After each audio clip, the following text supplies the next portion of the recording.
mynews.studio. Picture the southernmost tip of South America.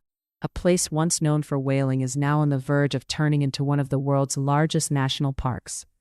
But can a site with such a history of exploitation really lead the way in global restoration? Today's date is February 1st, 2026. Let's dive in. Chile is set to complete Cape Froward National Park, covering a massive 155,000 hectares at the continent's edge. That's not just any park. It links up a 2,800-kilometer wildlife corridor.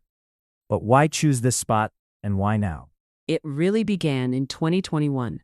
Rewilding Chile, with Tompkins Conservation and other donors, bought almost 94,000 hectares. Then, in 2024, they added another 34,000 or so. The land itself is remarkable. Subantarctic forests, carbon-rich peatlands, and coastlines that shelter endangered hornbill deer and pumas. But there's more.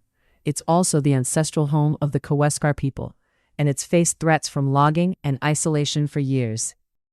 So, it's not only about wildlife or climate. There's a strong social angle here. How have they managed the relationship with the indigenous communities? Indigenous consultations and citizen feedback have been central. The Kaweskar aren't just being consulted, they're actually at the table. There's talk of co-administration, so these communities could help oversee the park. It's not just a gesture. Their culture and know-how are being woven into both conservation and tourism plans. And the government got involved last year, right? What did that change? Exactly. In 2025, Rewilding Chile formally handed the land to the state under President Gabriel Boric. State-owned areas like Cabo Froward and Rio Bachelor were added, making the park even bigger than Grand Teton in the U.S. At the same time, new partnerships began with the University of Magallanes and CONAF.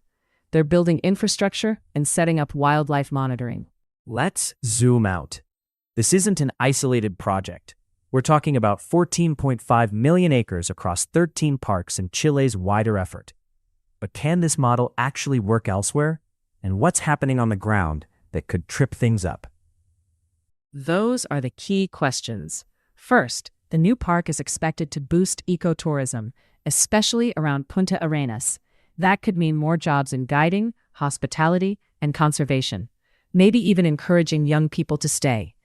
But long-term management is tricky. Funding is always an issue. They're counting on a mix of philanthropy, tourism revenue, and state support from CONAF. Illegal activity, poaching, logging, things like that. How are they handling it? That's definitely a factor.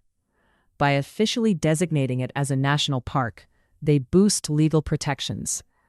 There's also investment in wildlife monitoring and coordination with local marine authorities. Still, the remoteness makes enforcement a constant challenge. And the weather? We're talking about the far south here. Tough conditions, storms that can come out of nowhere. Has that slowed things down? It has. That's why they're rolling things out step by step, working closely with local universities and experts to adapt as conditions change. It's not enough to declare a park. The real work is making sure it's functional, protected, and brings real benefits to the people nearby. So, is Cape Froward just a win for Chile, or does it set an example for other countries? That's what they're hoping for. Transforming a former whaling station into a haven for biodiversity and climate action could inspire similar projects elsewhere. The model, a mix of public and private support, indigenous leadership, and climate resilience, might work in other regions too. Last thing, how will they know if it's working? Is it just about the size, or are there deeper measures? Success here means thriving wildlife populations, tourism that genuinely benefits local and indigenous people, and ongoing carbon capture in those peatlands.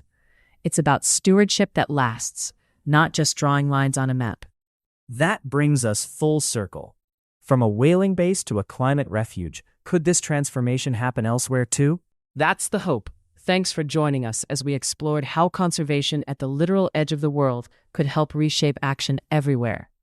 Cape Froward National Park, a place once defined by extraction, now aiming for restoration. Thanks for listening. This episode was brought to you by mynews.studio. Give it a try for free.